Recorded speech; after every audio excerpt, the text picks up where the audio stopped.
चलिए इस वक्त और बड़ी खबर आपको बता देते हैं, राजधानी भोपाल से ही आपको बता दें कि आज नगरीय निकाय चुनाव हो रहे हैं। 18 जिलों के 46 निकायों में वोटिंग शुरू हो चुकी है। 17 नगरपालिका और 29 नगर परिषद में वोटिंग हो रही है। मतदान के लिए 1212 पोलिंग बूथ बनाए गए हैं और सुबह से शुरू होकर शाम 5 बजे तक वोट डाले जाएंगे। 30 सितंबर को इसके नतीजे आएंगे। बड़ी खबर आ रही है मतदान से जुड़ी हुई, आज वोटिंग की जा रही है, चुनाव से जुड़ी ये बड़ी खबर।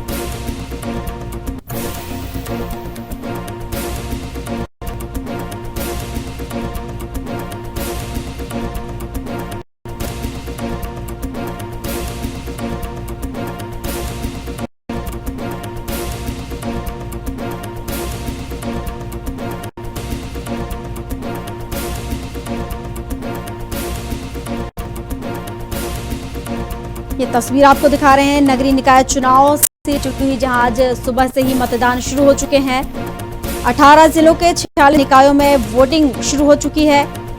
17 नगर पालिका और 29 नगर परिषद में वोटिंग हो रही है। मतदान के लिए 1212 पोलिंग बूथ बनाए गए हैं और शाम 5 बजे तक ये वोटिंग की जाएगी। बड़ी खबर आपको पता है, जहां सुबह से ही वोटिंग शुरू हो गई है। अपने मतदान का प्रयोग करने के लिए लोग मतदान केंद्र के बाहर पहुंच चुके हैं। सुबह से ही यहाँ पर लंबी लंबी लाइनें देखने को मिल रही हैं। अपनी बारी का इंतजार कर रहे हैं। महिलाएं हो चाहे पुरुष हो, काम छोड़कर मतदान केंद्र पहुंच रहे हैं, क्योंकि उनका कहना है सबसे पहले मतदान जरूरी है, क्योंकि मतदान से उन्हें वो सरकार बनानी है जिसका विकास हो सके, उन्हें जो उनकी मूलभूत सुविधाएं हैं वो उन्हें मिल सके।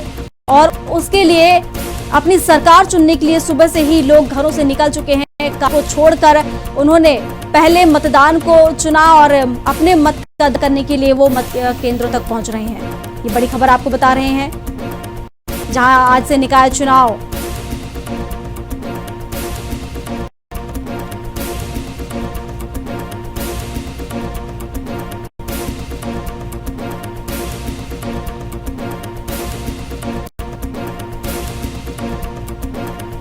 ये बड़ी खबर आपको बता रहे हैं। मतदान के लिए 1212 पोलिंग बूथ बनाए गए हैं, जहां सुबह से ही वोटिंग शुरू की है। लोग वोट डालने वोटिंग केंद्र पहुंच रहे हैं, अपने पसंद की सरकार बनाने पहुंच रहे हैं। और इस पर अधिक जानकारी के लिए हमारे साथ संदीप पौराणिक, जो कि वरिष्ठ पत्रकार हैं, हमारे साथ जुड़े गए हैं, तो उनसे ही समझ लें इसको, इसकी थोड़ी विस्तृत जानकारी ले लेते थे मतदान को लेकर। जैसा कि सर देखने में मिल रहा था कि दोनों ही पार्टियां पुरजोर कोशिश कर रही थी। इनमें से कई जिले ऐसे हैं जिनमें आदिवासी जनसंख्या ज्यादा है, तो कहीं ना कहीं साधने की, उन्हें अपनी तरफ करने की कोशिश की जा रही थी। और अगर हम इसको राजनीतिक प्रभाव समझना चाहें तो क्या कहेंगे आप, किस तरह के इसमें देख सकते, किस तरह के कयास लगा सकते हैं? आपका क्या सोचना है इसको लेकर? देखिए प्रियंका जी, आप ये मान के चलिए छोटा चुनाव जरूर है, मगर इन चुनावों के पीछे बड़ा संदेश छुपा हुआ है। उदाहरण के तौर पर जैसा आपने कहा कि जिन इलाकों में ये चुनाव हो रहे हैं उनमें से बड़ी संख्या के आदिवासी बाहुल्य हैं। और आप ये भी जानती हैं कि मध्य प्रदेश की राजनीति में 85 से ज्यादा ऐसे विधानसभा क्षेत्र हैं जहां आदिवासी निर्णायक है, और 47 सीटें तो ऐसी हैं जो आरक्षित हैं इस वर्ग के लिए। लिहाजा इन चुनावों की जीत और हार ऐसी तौर पर बड़ा संदेश दे। अगर जिस दल को जीत मिलती है वो दल ये प्रचारित करने में सफल होगा कि हमारी नीतियों से आदिवासी खुश है।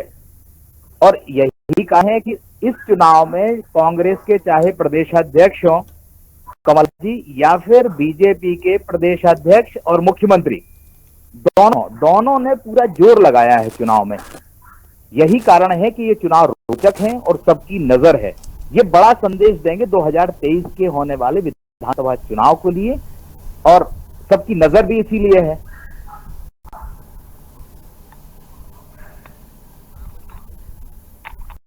बिल्कुल सर, दोनों ही पार्टियां, जैसे कि हम देखने में आ रहा था, जमीनी हकीकत जो नजर थी, अगर हम देखें तो कहीं ना कहीं दौरों का दौर भी जारी था और लगातार अपनी पार्टी के प्रत्याशियों के पक्ष में वोट करने की अपील की जा रही थी। क्या लगता है सर कि कौन सी पार्टी इस बार बाजी मार जाएगी? देखिए, ये कहना जल्दबाजी, मतदाता के मन में क्या है इसे आप नहीं भागते।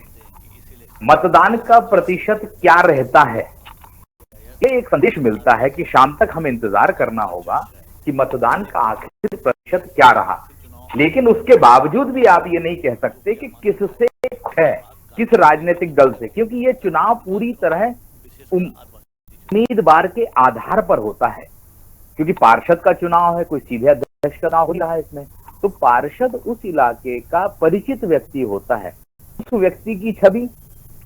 दूसरी तरफ राज्य सरकार की कार्यप्रणाली, योजनाएं और केंद्र सरकार की योजनाएं ये जाएंगी बीजेपी के पक्ष में। मान लीजिए तो कांग्रेस के पास है उसके 15 माह का शासनकाल, उसका उम्मीदवार जिस व्यक्ति की कनेक्टिविटी अपने इलाके के मतदाताओं से ज्यादा होती है, मतदाताओं से पसंद करता है, और इन नतीजों को लेके संदेश जाएगा बड़ा।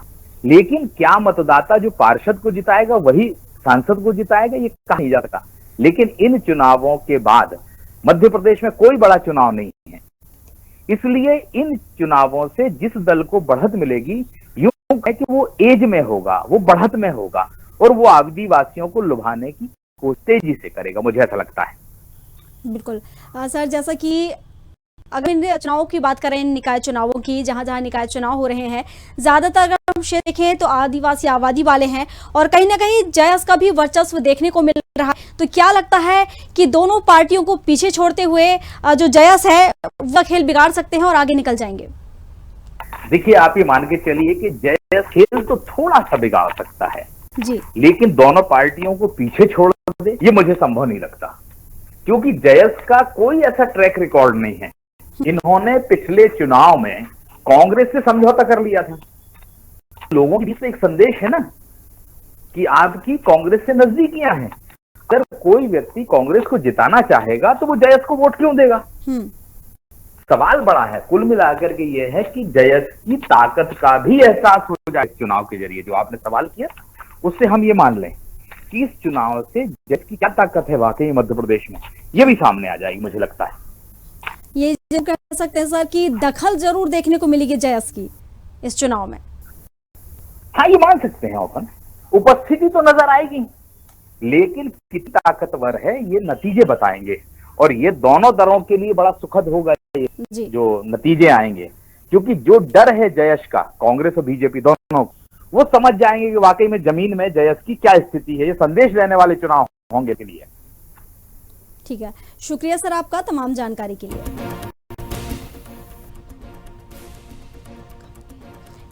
ये बड़ी खबर को बता रहे हैं, जहां निकाय चुनाव आज हो रहे हैं, सुबह से ही इसकी शुरुआत हो चुकी है। सुबह से ही लोग केंद्र के बाहर पहुंच रहे हैं और अपने सरकार के लिए, अपनी सरकार चुनने के लिए, अपने प्रतिनिधि को चुनने के लिए लोग काम धाम छोड़कर सुबह वोट करने के लिए मतदान के केंद्र के बाहर पहुंच रहे हैं और सुबह से वोटिंग हो चुकी है। हालांकि जिन क्षेत्रों में ये चुनाव हो रहे हैं, आदिवासी क्षेत्र देखा जा रहा है, ज्यादातर यहाँ पर आबादी आदिवासियों की ज्यादा है और कहीं ना कहीं जयस का भी वर्चस्व देखने को मिल रहा है। तो हालांकि इसमें कहीं ना कहीं वर्चस्व देखने को जो मिल रहा है, उसके चलते कहीं ना कहीं दखल जरूर देखने को मिलेगी जयस।